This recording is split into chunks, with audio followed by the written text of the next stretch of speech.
Shorthand English, Intermediate, Unknown Speed Dictation. Get ready for dictation. 5 seconds. Start. Addressing the Conference of Ministers of Agriculture, the Prime Minister said, I am very happy to be with you this morning and participate in your deliberations. I hope that your suggestions after detailed discussions for 2 days will serve as a guide document in formulating the policies of the government.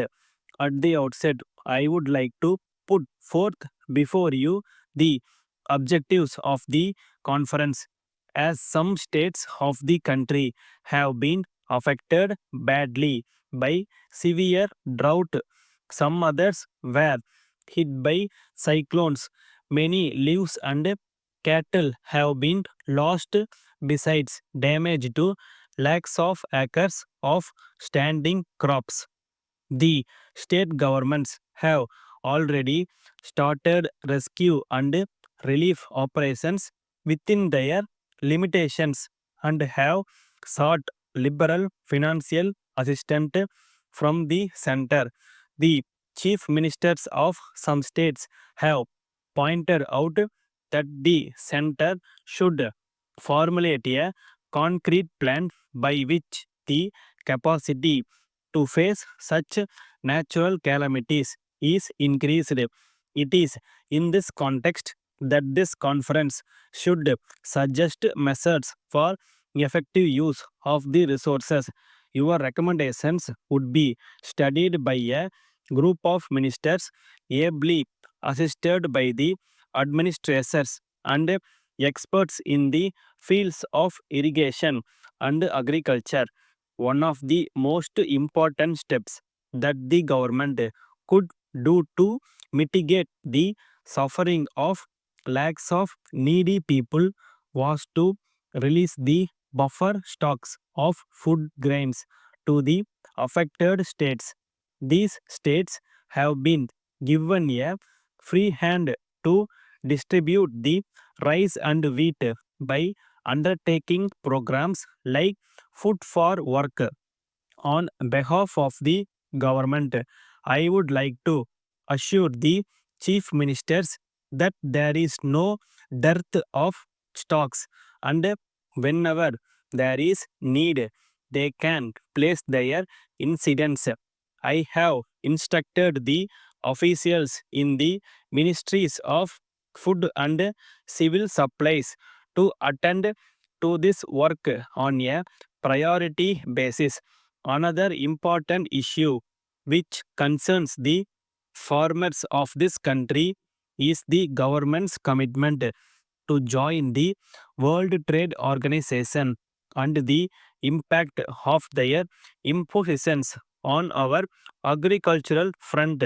Though the government on more than one occasion assured that the interests of the farmers would be protected at all costs and not compromised, there are still some misgivings in the minds of a section of the riots that the foreign companies would thrust their products on the weak agriculturists of this country.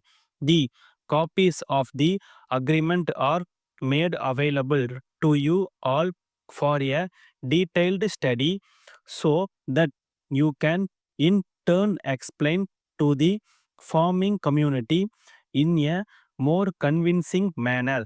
From the copy, you will agree that there is no commitment on the part of the government which would seriously jeopardize the interest of the nation in general and the farmers in particular. One of the problems the government is facing is to store huge stocks of paddy procured under the levy system. These stocks have grown to such an extent that the government had to invest crores of rupees for construction of storage godowns in all the district headquarters and meet the administrative and maintenance costs. Dear Mr. Gopal, we are in receipt of your letter and the scheme requesting for sanction of a loan of rupees 2 lakhs for establishing a ready-made garments shop at Kodi, Hyderabad, and it received our utmost attention. On examining the proposal, we felt that further information on the following points is still needed for sanction of the loan. You have stated that you are an educated unemployed, but you have not mentioned your educational qualifications as the scheme under which you have applied for financial assistance is applicable only for those who complete their graduation, and in the absence of your details we are unable to process your application. Further, the business you have chosen to run is highly competitive one, and unless you are experienced, it is not possible to achieve your targets both in terms of sales and profits. You have to mention your competency. Also, if the loan is granted, you may have to furnish guarantee from at least two respectable gentlemen. We hope that you will furnish the above information at an early date, and we assure that we will examine your case and sanction the loan. Looking forward to your reply. Yours faithfully, Manager. Stop.